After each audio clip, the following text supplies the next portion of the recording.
Je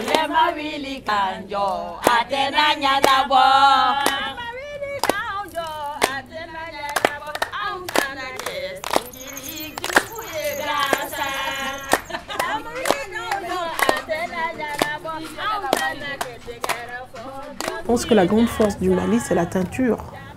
Et surtout, ce qui est magnifique, c'est que les gens osent porter les couleurs. On voit mais des couleurs magnifiques. Les femmes, elles sont comme des bouquets de fleurs dans les rues, sur les motos. Et c'est très joli.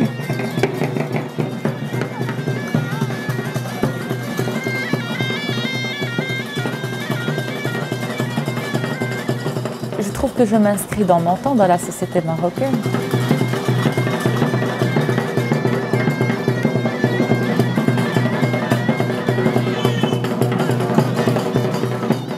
L'histoire du vêtement de la femme va en parallèle et n'est que le reflet d'une évolution au sein de l'idéologie des jeunes au Maroc. Ma formation en sociologie me permet d'avoir un autre regard sur la mode parce que, comme on dit, l'habit ne fait pas le moine, mais nos goûts déterminent aussi ce à quoi nous avons envie de ressembler, qui nous avons envie d'être. Et c'est très intéressant parce que bon, nous, aujourd'hui, on a envie que localement, la population consomme plus le coton que nous sommes en train de transformer. Et au départ, c'était très timidement. Parce qu'on se disait, oui, il faut avoir une veste, une cravate, un costume comme en Europe pour être important. Les femmes, par exemple, de la génération de ma grand-mère, portaient le vêtement traditionnel marocain. Donc elles étaient voilées en ce sens qu'elles ne portaient pas un habit occidental comme on en connaît maintenant, mais c'était un vêtement qui était un vêtement d'abord marocain, qui était ancré dans nos traditions. C'était l'art du costume marocain, l'élégance marocaine. J'ai une association qui s'appelle les Routes du Sud.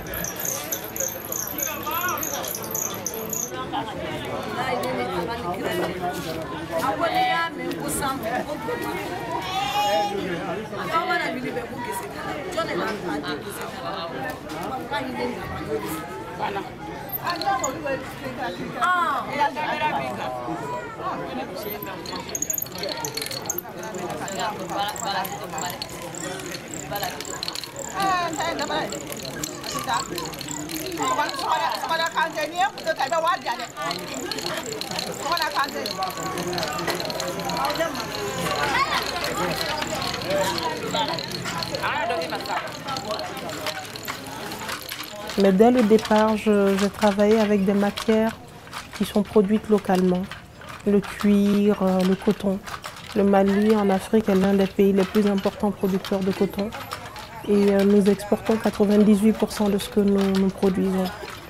Et la crise cotonnière aujourd'hui nous frappe de plein fouet parce que les prix ne dépendent pas des pays du Sud. Les prix sont décidés ailleurs et les producteurs ne sont informés qu'à la fin, quand ils ont fini de produire. Donc cela crée d'énormes problèmes en milieu rural. On se rend compte qu'il y a beaucoup d'exodes. Les jeunes sont en train de quitter les villages pour venir vers les villes et aussi pour partir vers l'Europe. Alors, à la veille de l'indépendance et pendant les premières années qui ont suivi l'indépendance, bon, la génération, par exemple, de ma mère, c'était une génération qui était partie à l'école, qui avait bénéficié d'une éducation. Et ce changement-là s'est traduit aussi au niveau de leurs costumes. Donc, mes parents et les gens de leur génération portaient des vêtements à la mode. Donc les années 70, c'était les pattes d'éléphant, c'était les jupes courtes, les longues bottes en cuir, les coiffures un peu partout. C'était une génération qui a vécu pleinement, mais alors pleinement, la mode de l'époque, hein. Donc les années 70, un peu le mouvement hippie parfois, les rêves, l'idéalisme du moment. Moi, je suis la nouvelle génération. J'ai fait des études à l'extérieur et je suis dans une espèce On est dans la globalisation, mais je pense que nous qui avons étudié ailleurs, qui parlons d'autres langues, qui avons rencontré d'autres cultures, nous sommes des éléments très importants. quand nous revenons et que nous acceptons notre propre culture, que nous n'avons pas de complexe par rapport au Nord, nous pouvons apporter le changement. Et au fait, c'est au niveau des années 80 qu'il y a eu encore un autre changement. C'est clair que ça faisait partie aussi du changement social, économique et politique. C'était comme une réaction face à cette émancipation ou à cet occidentalisme. Il y a eu ce contre-mouvement qui consistait justement à percevoir l'identité comme un retour aux pratiques religieuses.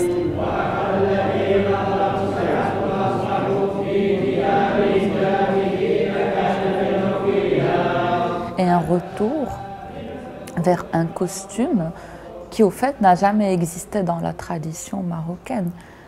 C'était un costume iranien, saoudien, pakistanais, afghan parfois, mais qui n'avait rien à voir avec notre tradition marocaine. Et alors là, la question, le détail qui est aussi important, c'est que autant à côté de la grand-mère voilée, coexister sa fille qui portait des mini-jupes et de longues bottes en cuir sans problème, mais autant dans l'autre mouvement, c'est-à-dire le retour, l'illusion du retour aux origines, cette coexistence n'était pas du tout inscrite dans un respect mutuel ni dans une coexistence pacifique.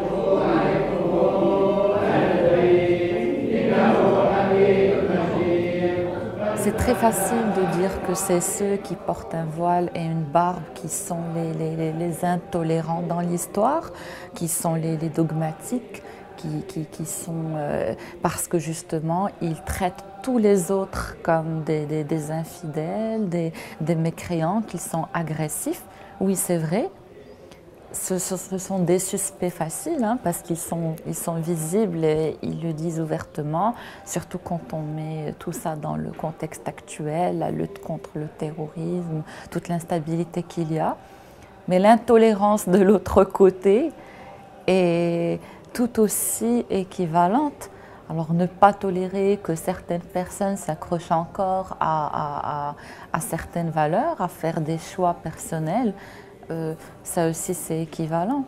Donc moi, marocaine, j'ai le droit de ne pas porter un foulard ou de le porter. Ça ne devrait déranger personne. Je peux comprendre de ne pas tolérer qu'une personne avec une barbe vienne me dire que je ne suis pas bien habillée et que je dois porter plus de vêtements et couvrir mon visage et couvrir d'autres parties de mon corps. Je ne le tolérerai pas.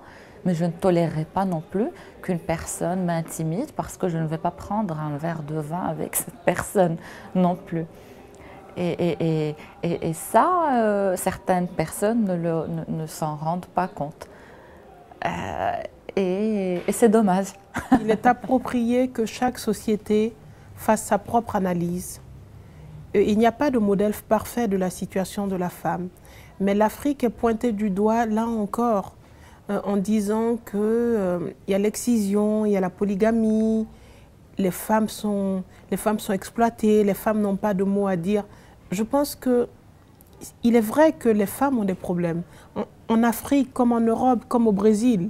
Tout ça pour vous dire que l'intolérance, un occidentalisme excessif est aussi une forme d'intolérance, parce que ce n'est qu'un dogme. À partir du moment où je crois que j'ai raison et que les gens doivent faire comme moi pour être des gens bien, et s'ils ne sont pas comme moi, c'est des gens qui ne sont pas bien, que je dois attaquer, dénigrer, quel que soit le contenu de mon idéologie, c'est de l'intolérance. Aujourd'hui, en copiant le Nord, nous sommes en train de créer un gap entre les hommes et les femmes ici. Parce que la situation économique ne nous permet même pas d'aborder le problème de la même façon. Ici, nous avons besoin de solidarité avec les hommes. Les hommes et les femmes sont les familles. Moi, je suis mariée à un Néerlandais. Je vais parfois aux Pays-Bas, mais il y a tellement de femmes seules. Et c'est effrayant. La solitude des femmes là-bas, qui se battent, qui doivent travailler, qui doivent sortir, qui passent plus de temps avec les enfants. Ce sont des sociétés devenues individualistes. Il n'y a plus de couple. Aujourd'hui, chez nous, l'idée du divorce est effroyable. Parce qu'on est dans une société où on a envie d'être ensemble pour élever les enfants, pour inculquer des valeurs et pour être plus fort. Donc, c'est vrai qu'il y a la polygamie, mais la polygamie a changé aujourd'hui. Je dirais que les grands domaines ou les grands amendements, les grandes réformes qui vont transformer, qui sont en train de transformer la vie des femmes, c'est d'abord la suppression de la notion d'obédience ou d'obéissance. Avant, la femme était censée obéir à son mari. C'était une disposition légale. On a rééquilibré un peu la relation entre hommes et femmes. On a gommé au minimum, réduit un peu le pouvoir unilatéral de l'homme pour le transférer au juge. Le juge prend ces décisions-là, du divorce, de la polygamie aussi, qui n'est pas annulée, mais qui est contrôlée dans la mesure où c'est le juge qui donnera la permission à un homme de prendre une deuxième femme ou une troisième femme. Voilà, c'est ça le mouvement général des réformes. Alors maintenant, par rapport au rapport hors mariage, au fait, ce volet-là est traité dans le code pénal. Parce qu'au Maroc, les relations sexuelles hors mariage sont interdites. C'est un délit pénal, passible de prison. Moi, je me rappelle mon grand-père. Mon grand-père avait 3 femmes. Mais parmi les 3 femmes, j'ai jamais su qui était la mère de ma mère à moi, ma grand-mère. Parce que toutes ces 3 étaient mes grand-mères. Mon grand-père les traitait de façon égale. On n'a jamais su la différence entre les 3. Et il y avait une cohésion incroyable. Mais aujourd'hui, avec la crise économique, tout a changé. D'abord, les hommes ne peuvent pas prendre en charge 3 femmes et plusieurs enfants. Ça veut dire que la femme qui gagne plus que les autres est la préférée. Donc, dire que la polygamie, moi je ne juge pas. Je ne dis pas que la polygamie est bien ou la polygamie n'est pas bien. Mais je sais que personnellement, si je suis avec un homme qui a d'autres femmes, c'est très difficile à supporter. Ça, c'est un sentiment humain. Mais comment c'est géré? Moi, je pense que les solutions doivent venir de nous-mêmes. Et pas qu'on nous envoie des images d'ailleurs en disant « les hommes n'ont aucun respect pour les femmes ». En Afrique, ils prennent plusieurs femmes, ils font ce qu'ils veulent. Cette lecture est un peu trop simple de la situation. Même si on veut changer ce système-là, même si on veut que la polygamie n'existe plus, la façon d'aborder le sujet peut changer la donne. Mais en agressant, en dénonçant avec violence, ça devient comme un défi et les gens diront « on va voir qui décide finalement ». L'extérieur ne peut pas décider pour ce qui se passe ici. Ils ont des ressources, mais ils ne peuvent pas vivre nos vies à nos places. Donc je pense qu'il faut vraiment qu'on arrive à un moment où on se regarde droit dans les yeux et qu'on apprenne à s'écouter. J'ai réalisé que tous les hommes sont pareils, qu'on est les mêmes. On a des histoires un peu différentes, on a des parcours différents, on a encore des apparences, des couches très superficielles qui sont différentes et qui sont la géographie, un peu la culture. Mais au fond, nous sommes pareils. On rit pour les mêmes choses, on pleure pour les mêmes choses. Et quand on se regarde dans les yeux, on se comprend. Et je trouve que dans ce cadre-là, je ne peux pas dire que l'on soit différent. Nous sommes foncièrement les mêmes et on peut ressentir ou appréhender toute l'histoire de l'autre parce que nous avons tous cette conscience collective. Nous sommes connectés, nous avons une conscience collective et un inconscient collectif qui nous connecte de manière très forte. On l'oublie facilement parce qu'on est dans un monde fou, mais notre connexion est là. Parce que nous avons les outils du Nord et notre richesse va être d'essayer de trouver le juste milieu avec notre propre culture et de proposer d'autres alternatives au reste du monde. Parce qu'aujourd'hui, c'est ça le combat. Les plus riches sont les plus forts, mais qu'est-ce que le Sud peut apporter? À part les matières premières, qu'est-ce que le Sud peut proposer d'autre? Parce que le Sud a des voix, le Sud a une intelligence, et le Sud a surtout envie d'avoir une vie meilleure pour les générations futures et de vivre dans un monde plus juste.